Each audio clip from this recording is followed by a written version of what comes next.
Hello and welcome to the show today. Today we're going to be talking about how to really get your money working for you. There's so many things you really need to know to manage your money and to be able to kind of get your cash flow in line. I mean, there's just so many things around this topic that you really need to make sure that you get right to be able to make sure that the most money that you have, you're actually able to keep and that you do the right things to get the business operating the right way and you on a personal side. So with us today is Chris Miles. Now he's the cash flow expert and anti-financial advisor. He's a leading authority teaching entrepreneurs and professionals how to get their money working for them today. And he's an author, podcast host of the Chris Miles Money Show, has been featured in U.S. News, CNN, Money, Entrepreneur on Fire, and has a proven reputation with his company, Money Ripples, getting his clients fast, life-altering financial results. Now, in fact, his personal clients have increased their cash flow by over 200 million in the last 10 years, and he's going to teach us how to tap into that and see similar results. So, Chris, thanks for joining us today. Hey, it's such a pleasure, Ty. So I love this anti-financial plan. So what's an anti-financial plan about it? How do you get started with creating one of those? Basically, whatever a financial advisor tells you, do the opposite. That's awesome. Because, Okay. I mean, let's admit it. I mean, I've been an entrepreneur for about 20 years now, right? And I mean, you can hear a financial advisor, and I actually started out being that mainstream financial advisor back in like 2002. Like right after Y2K or 9/11. Right during that period of time, and man, like for 4 years, I was doing that stuff, just telling people to save everything, spend nothing, put all your money in the stock market and all that kind of crap, right? Well, I remember after about 3 years, like I gained the confidence thinking I was like the smartest guy in the world. I was the money man, right? And I would go to my brother-in-law, and my brother-in-law, he actually had been in business. His father was homeless at 16, went and got his first auto dealership when he was 19, became a millionaire by the time he was 21. So he came from an entrepreneur family, right? And I remember I was like, I'm going to talk to this guy because if I can get in with my brother-in-law, I can get in with his whole family, and I'm set for life, right? So I like spent hours preparing for this presentation to show him like why mutual funds are amazing and how to save money, the basic 101 crap. And I wear my best suit. I bring the best guy from my office to back me up. And I go in there and I present to him. And like 45 minutes later, my brother-in-law says, okay, well, that's a nice little presentation he gave me there. Well, let me ask you a question. If I gave you $10,000 to put in the stock market, you're saying that you can make me like 12%, right? And I was like, well, there's no guarantees, because back then I actually believed 12% was the average of the market. The real average, like the real return of the market's like 8, maybe, depending on the years, right? And so I was like, yeah, 12%. He's like, so that means, Chris, with 10,000 bucks, I made 1,200 bucks in a year. But Chris, I can take that same 10 grand, I can go put that into my business, and a few months later make $20,000. So why would I invest my money with you? And I said the same old crap you guys have probably heard before, which is, well, you should be diversified. You shouldn't put all your eggs in one basket. Besides, business is risky. You shouldn't do that kind of stuff. So keep your money over here in the market where you have zero control, investing in somebody else's company, and then things should be good, right? Well, needless to say, he sent me with my tail between my legs, which was the best thing he could ever have done.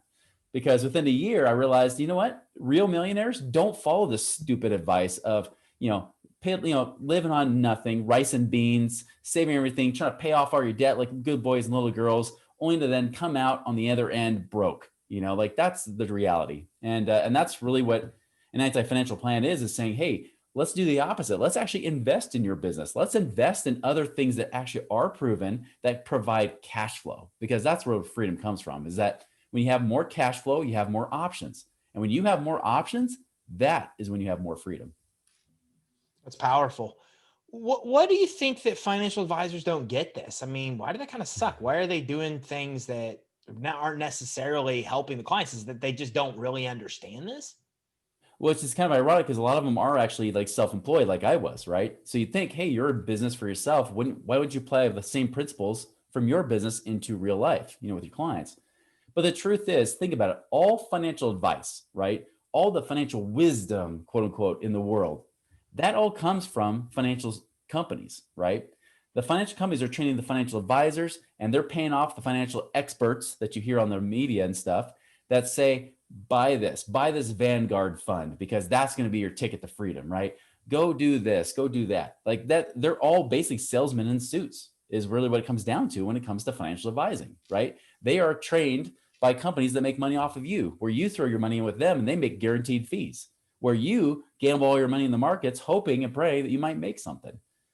But think about this. I mean, the truth is that if you look at the Fortune 500s lists, right, you look at the billionaires of the world, what's the one thing they all have in common?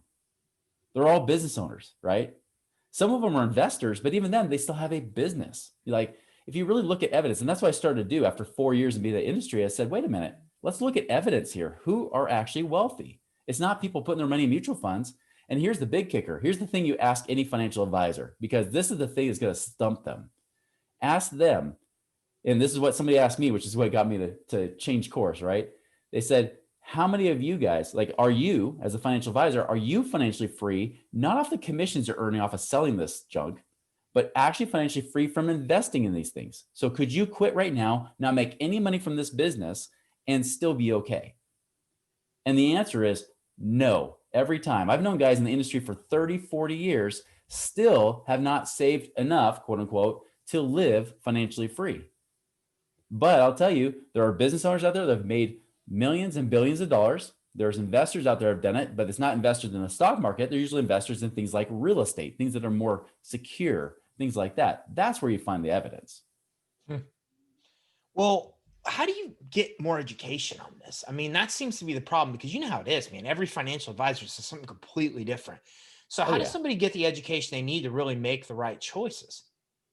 Well, it's listening to people that have actually been there, done that, and doing it today, right? I mean, that's really what it comes down to. It's just like, who do you listen to for business advice?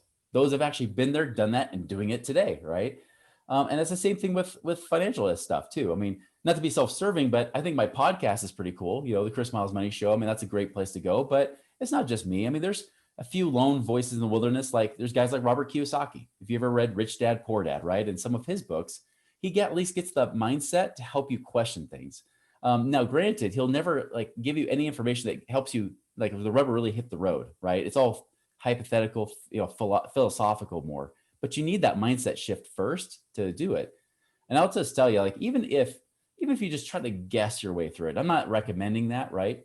If you guessed your way through it, if you just applied successful business principles to your personal finances, you'll find out you'll probably be better off than most people. But I'll give you a word of warning, though. There are some myths in the business world, though, like when it comes to money. Like, for example, when people tell me, hey, I'm reinvesting in my business, right? I'm taking everything I have and I'm reinvesting in my business. Here's what that's really saying. I'm spending all my money. Now, I'm all about reinvesting in business, but here's the trap that I find entrepreneurs getting into, right? Business owners get in this trap where they do reinvest in their business, right? And I'm cool about that. I actually love, by the way, I love using debt to put into business because it's at least in my control. I can make more money, and we can get to that a little bit later too. But I'm all about investing in business. But if you take every single dollar you have, keep reinvesting in your business, you will basically own a high-paying job. And I've seen it so many times. I have so many friends that are like these multimillionaires. You think they have this amazing life, but they're trapped inside their own business because they don't have any passive income coming in to help support that to buy them their time back, right? So you got to be careful of that trap. Don't get trapped into that reinvestment trap because you will get stuck in your business for life if you're not careful. So how do you do that? Because you're right. I mean, I think the problem as entrepreneurs is that a lot of us, our retirement is our exit. That's Yeah. what we plan on, even though a lot of people never end up selling their business. The statistics show that. But the reality is that we do that because we get a multiple there. We know Yeah, that our money can multiply more in our business than it can anywhere else. for So sure. what's a good strategy where we could still do what we want to do to get the multiple of return in our business, but still create passive income or, invest the money elsewhere where if we don't sell the business, we're still safe? Now, I'll tell you, the thing that changed my perspective was a book called The Pumpkin Plan by Mike Michalowicz. So if you ever heard of Profit First, that kind of book. I mean, great philosophy. Profit First is a great book too, if you haven't read it. Great book because it tells you, hey, you're supposed to have profit, right? Like the money you're taking home, that's the thing that really matters, not just how much you keep pumping into your business.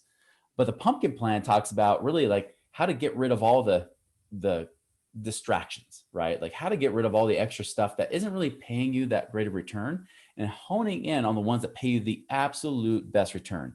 It's like the Pareto principle on steroids, right? That 80-20 principle. It's like diving down. And I did the same thing 5 years ago because I was I mean, I was going through a divorce, right? I was shutting down emotionally, and therefore my business was starting to kind of, meander a little bit too. And I remember thinking, wait a minute, my life has been 50, 60-hour weeks, right? And I finally said, I got to change this. And so I started really looking at the activities I did in my business. Like, what were the really high paying activities, right? And and if you're not measuring it, that's the first start, is start measuring it, right? Start to find out, like, hey, I put this much money into marketing. Did it kick back? I put this much money into my customers or my clients. Did it pay back? Right? Like, really look at it. For me, I realized my podcast was like the number one moneymaker, but I was out there speaking live on stages all over the country, spending crap loads of money to do that. I was going to networking events like crazy, and the networking events were just not producing hardly anything, right? I mean, I was going to all these things, and so a lot of my time and activities were in things that didn't produce that much income. So when I cut those off, I started cutting out the networking. I started cutting out a lot of the live speaking, right? And I started focusing on, like, hey, I'm just going to get interviewed or be on my own podcast and do my own thing and just teach people, right? My hours cut into 1/3. So I went from 50, 60 hours a week down to like 5 to 10 hours. Actually, I guess that's more like a 90% less, right? 5 to 10 hours a week. But here's a cool thing. My revenue went up and my profits skyrocketed, because now I wasn't paying for all this money on this other stuff. Now I was paying less money out of pocket and my revenue still went up. And what happened eventually, I actually just measured the results for the last 5 years. I've actually had over 1,000% growth in my revenue and about a 1,600% growth in my profit from that time 5 years ago. But I only work about 15 hours a week on average. That's the key. Like, it's really about finding those best activities, honing in there. And then, of course, once you get the business, once it is profitable, right, you're bringing money home, then start to save some of that money to go and create multiple streams of passive income outside your business too.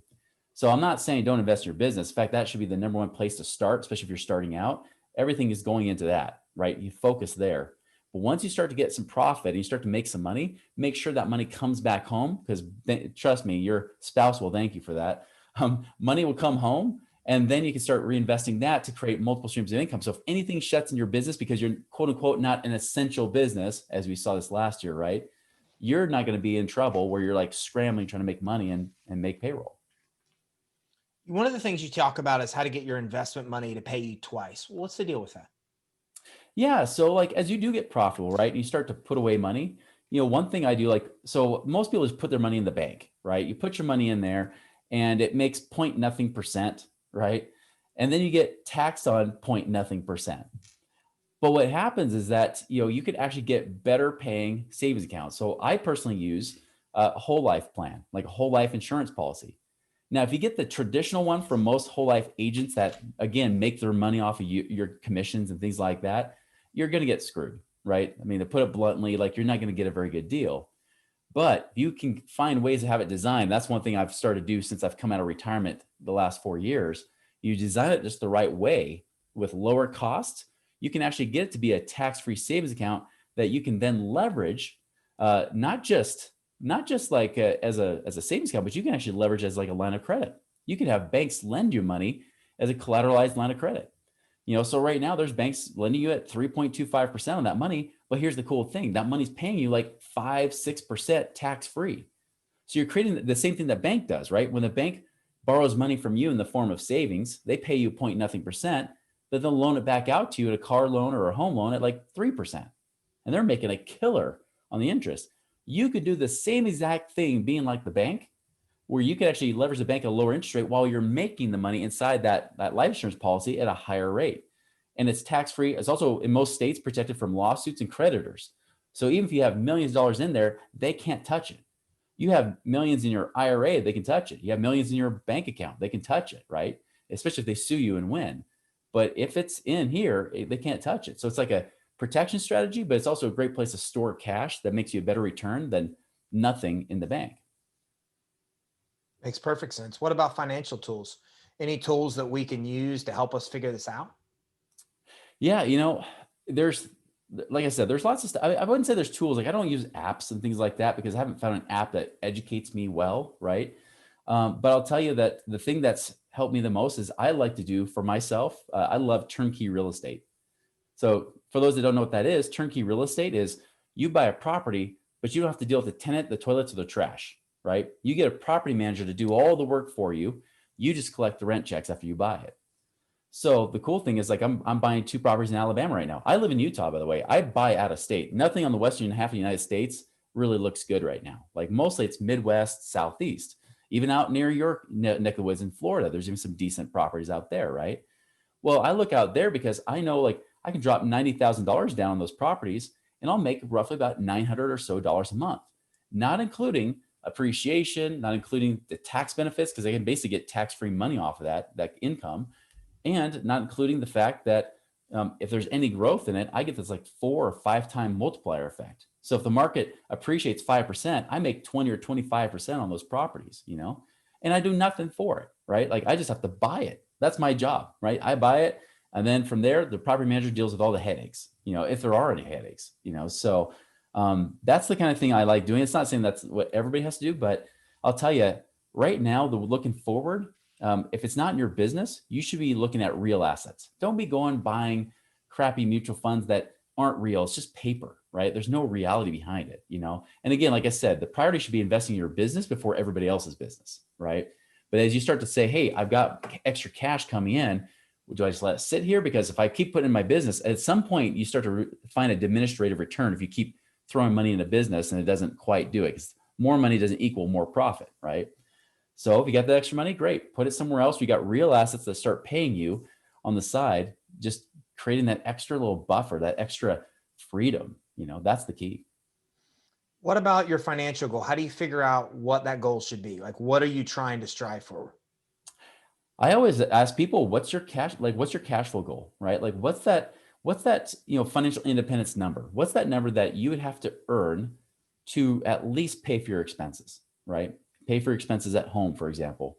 So if your expenses are 10,000 a month, great. Your freedom number, quote unquote, or your financial independence number is going to be 10,000 a month.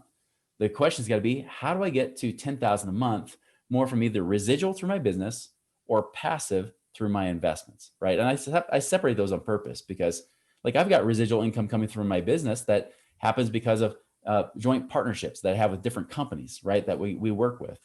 I have, I get residual income from online sales. I don't have to really work to do anything. It just delivers things automatically. It's awesome, right? What are those things in your business that can pay your residual income that even if you're not actively working the business, you still get paid? And then also passively with your investments, how can those start building up to start giving you that cash flow to hit to that, what I call that freedom number, right? That 10,000 or more. I got most of my clients will say they want at least 10,000 to 30,000 a month. And so we just have to build it up to that goal. And that's where freedom is. Because when you say, hey, I now work in my business because I want to, not because I have to, something shifts in you. It's pretty crazy. And it happened to me too. And I didn't expect it. But when you don't need the money in your business, that's when everybody wants to pay you, right? When you're not desperate for money, when you don't have that, what I call business breath, where you reek of it, right? It's like somebody that throws their business cards like Chinese stars, like, here, call me, right? Like, it's like, it's like the Matrix as you're flying back, trying to avoid these business cards. Like that's the kind of stuff that people hate because it's like, ew, like you're gross, back away, right? But the cool thing is like when you relax and when you're powerful, you're like, I don't even need the money, right? That's when you make the most money. That's when people actually want to do business with you. You work less and you make more money because you don't need it. And so there's a psychological factor that happens that actually attracts more business into your business because you have these multiple streams of income coming in. You're free. And when you're free, that's attractive to people. Makes perfect sense to me. What about rules? Do you have rules that somebody should follow before we kind of consider investing into anything? Yeah. Yeah. I mean, I would say rule number one is make sure your business is profitable, right? I mean, make sure you're bringing home money. You could take care of your needs. That's got to be first, right? I mean, there's things you could do, of course, but I would say that's first and foremost. Rule number two is before you try to worry about investing, build up some liquid savings, right? Have money in the bank, like money that could keep you going for 6 months if you can't bring home any money in the business. I had several dentists that were clients and they were shut down for 2+ months because of COVID, and now granted there's PPP, but if they're waiting forever for stupid government to process crap, which government always takes long on everything, right? Unless they want money from you for taxes, then they want it right away. like when you're waiting on that stuff, you need to have cash reserves to keep you calm, to keep you in place. And so build up those emergency reserves first, get at least 6 months of expenses in your account. Then we can start worrying about what do we do with the money above and beyond that, right? What can we do to invest that? Another rule, and this is one I'm sure that you probably already talked about in your show is, don't fear debt, but do respect it, right? Like I think debt can be awesome with the right conditions, right? So I don't look at debt. I don't even care about the interest rate so much. I mean, I care a little bit, but it's not the number one determining factor whether I get debt. I look at what's going to be that monthly payment. Because I remember the very first time, like in 2007, when I got an SBA loan, I remember at that time, like the SBA loan for 25,000 bucks was $129 a month. Now, here's the thing. If you're in business and you can't turn 25,000 into 129 a month, you shouldn't be in business, right? I mean, that's dirt cheap money. And I'll tell you, like money right now is so freaking cheap because I mean, if you have money in the stock market, by the way, and you're struggling in your business, I'm not saying you should cash it out because I legally can't say that, but you might want to check to see if maybe that should be one of your funding sources, right? But the other funding source could be your home equity. There's people at the all-time highs in their equity in their property. That could be cheap money you can use in your business. And if it's like, I mean, you get 100,000 out of your home equity line of credit and it costs you $300 a month. I mean, come on. I mean, that's just ridiculously cheap. If you can't make $300 a month in your business from 100 grand, you shouldn't be in business. You should go get a W-2 job, right? And just do that. But there's so many great ways to get cheap money right now that you can leverage and use to your advantage, And so I always look at what's the payment and can I create a return on that money? Again, can I make more in the business than that payment is? If no, don't get that financing. If yes, get it. But again, you have to be a wise steward of your money. You have to be able to know, hey, I know for a fact if I put X amount of dollars in here, I get X return, or at least a range within a certain amount, right? At least this much. And then great, then you can leverage debt all you want.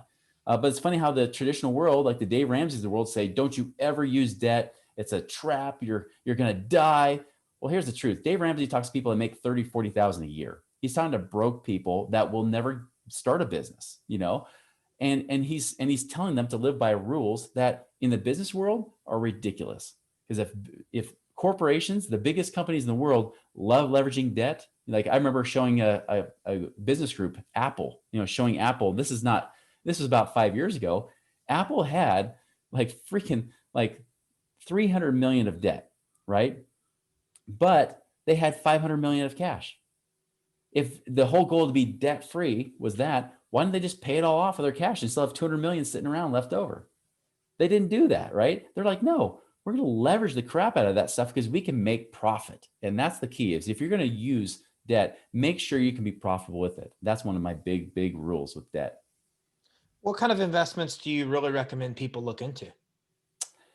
For the most part, I would say really looking into investments that are going to be guaranteed at some level or have some real tangible asset behind it, right?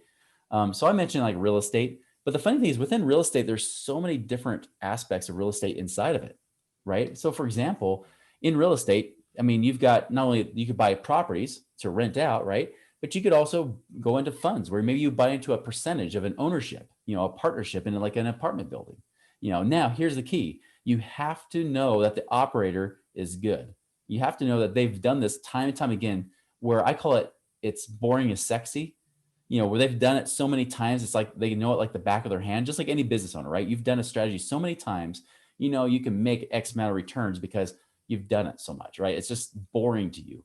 And to me, the more boring it is for somebody, the sexier it is to me as an investor, right? Because I want them to do the boring stuff. I don't want that real estate investor says, hey, I've been doing apartment buildings, but you know what? I'm going to go buy a marijuana farm because that sounds fun. Or there could be big money in that. It's like, if you've never done a marijuana farm before, don't do it now. Don't gamble or test with my money, do that kind of thing. So there's lots of things you can do within there where you can actually turn money over, let somebody else make the returns and pay you returns in return, right?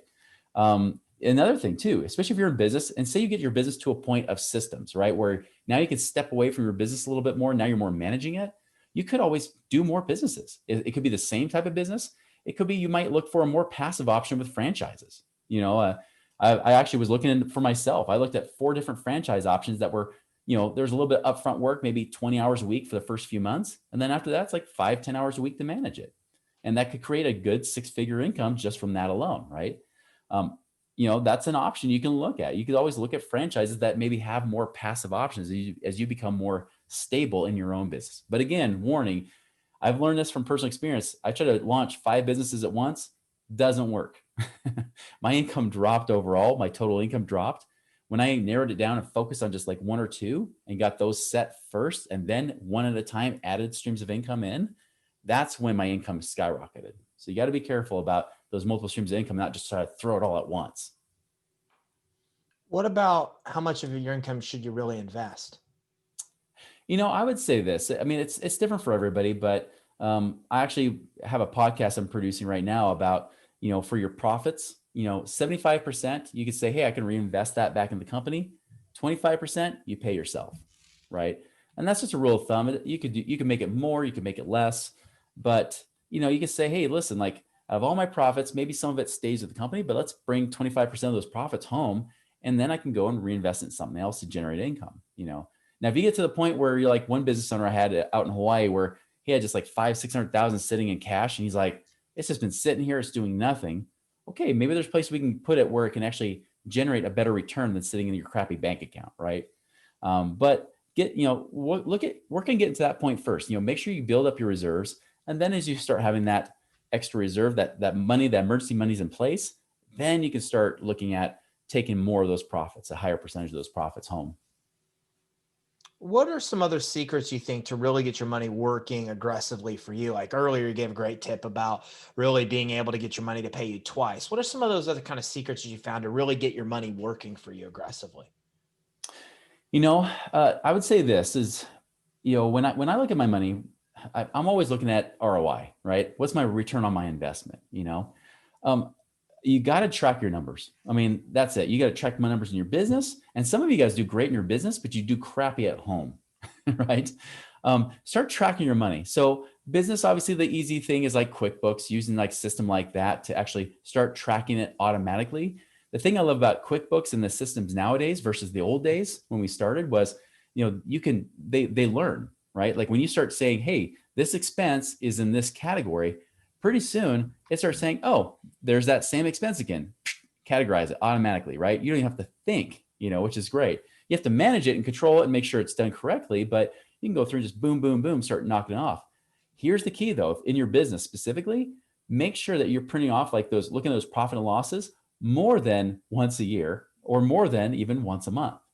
So start looking at it, say like even maybe every 2 weeks, say, all right, how did I do these last few weeks or the last week if you're doing it weekly, right? Just look it over and say, great, here's where my money's been going.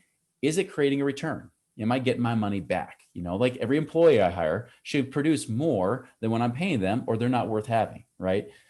Everything with I'm putting into marketing, especially I always try to give at least 90 days on a marketing strategy, right? But hey, after 90 days, is it producing returns or is it just a hole in my pocket? Get rid of it. Like be proactive, react quickly. And then at home, same thing, although it's a little easier at home, but I use tools like online tools like Mint, right? Mint's also an app you can get on your phone. Mint is a great little tool you can use to say, hey, I can track my income and expenses going in and out and seeing where my money's going. And it's always about flow. A steward is always looking at both directions, money coming in, money going out. It's the full flow you're looking at. You start to track your money. I'll tell you, every time I have a business owner that says they're too busy to track their own money, guaranteed they're losing at least $500 a month. At least. That's $6,000 a year. I had one client where, she was only, kind of part-time in her business. She was doing graphic design work and such. And we found $1,800 a month just by letting her track her money. She didn't have any worse of a lifestyle. It wasn't like I had her live on rice and beans, right? I'm anti that stuff. She still had a great lifestyle, but it was just money going to stupid places that she's like, yeah, I don't even know why I spent money there. And so 1,800 a month, that's over 20 grand a year. That's back in her pocket. I'll tell you, if you're looking at that from that home standpoint, right? That wasn't even in her business. That was just at home. 20 grand a year, that could just about buy you one investment property a year. That could generate at least $200-300 a month. Now that's not a lot, but when you start to think about that year over year, and then with the growth that happens on the back end where real estate can often do 25 to 40% or more a year, oh my gosh, like that can create millions and millions of dollars for you just by watching your money. So that's the key, is watch your money in your business and watch it at home. I love it, Chris. This has been Power Pack, man. I mean, a lot of really actionable tips and stuff I've never heard from anybody in the financial space. So kudos for what you're doing to help, especially entrepreneurs. I think from what you said, you understand us more than most people that I know in the financial services industry. But we didn't get to cover a lot of stuff. So Yeah. where else can everybody go to kind of learn more, get some more tips and tactics from you? Yeah, you can always go to my website, moneyripples.com. There's actually an ebook on there called Beyond Rice and Beans, 7 Secrets to Free Up Cash Today, that talks about how I helped my clients in the last 10 years free up now over $200 million. And you can always follow my podcast, The Chris Miles Money Show. It's on iTunes and every podcast app out there. All right, perfect. I appreciate you coming on. Thank you. It's been such a pleasure. Appreciate it, Ty.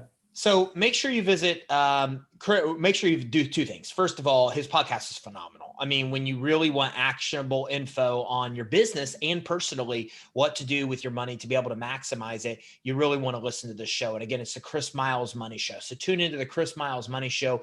Go right now into whatever app you have that manages your podcast and put it in there, Chris Miles Money Show. Put that in there now and check out one of these episodes, okay? Because there's a lot of really good actionable info you can get. And then make sure you grab this book. Make sure you go to moneyripples.com and grab this ebook on Beyond Rice and Beans.